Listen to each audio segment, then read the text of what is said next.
Understanding story structure is really going to help you create your own stories. Most traditional stories are told through what's called the three-act structure. We begin with Act 1, funny enough, which is called the setup. Here we introduce the major characters involved in the story, usually the protagonist and the antagonist forces. We also set up the world or setting in which the story takes place, or at least where it begins. Act 1 ends with what's called the inciting incident.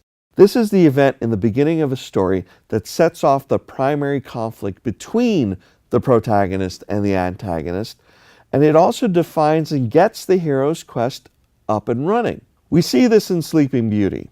In Act 1, Maleficent shows up to the birth of Princess Aurora totally uninvited and curses the baby purely out of spite. That's our inciting incident, and that is what causes the conflicts throughout the story. Three good fairies, part of the protagonist forces, try to help the newborn princess and agree to take care of her hidden away in the woods to keep the curse from coming to life when she turns 16. And with that, we end Act 1.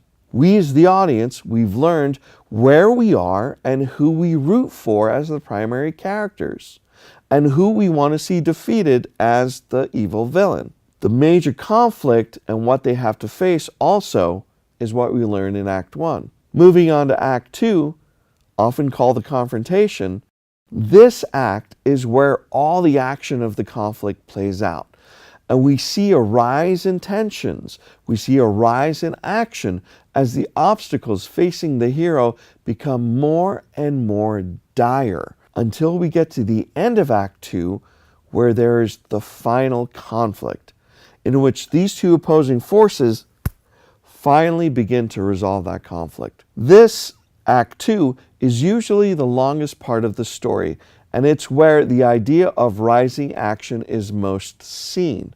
Each event that happens in Act 2 should build upon the last and create more tension and more danger of the hero failing their quest. This keeps us engaged and always questioning, what's going to happen? In Sleeping Beauty, we see the forces on Aurora's side trying to shield her from the curse of pricking her finger and falling asleep. Throughout this act, new story points come up that put Aurora's safety in jeopardy, since Maleficent, the antagonist, keeps scheming and thinking of new ways to trap Aurora into the curse in the first place and keep the kingdom from saving her at all. This all culminates when Maleficent turns into a dragon and fights Prince Philip at the castle. He truly is the last thing that can save her, and this is Maleficent's last effort to stop all the heroes. That's the final crisis, and this ends Act 2. Finally, there's Act 3, often called the resolution. In this act, a good story will resolve the conflict in a super satisfying way for the audience.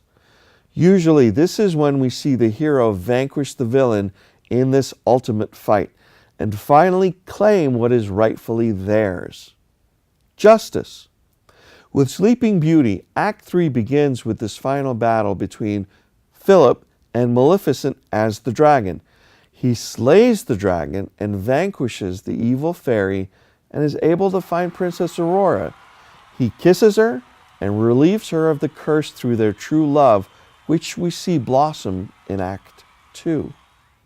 The rest of Act 3, we see the story wrap up and the lovers live happily ever after. Understanding this narrative three-act structure really helps you define the story behind your game, but it also helps define the arc of your game, how it starts and where it goes and how it ends. Basically, how does it play out from start to finish?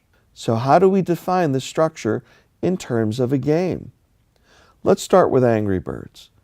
This game is not a deep narrative experience, to be sure, but it does have a beginning, a middle, and an end, like the three acts we've been talking about.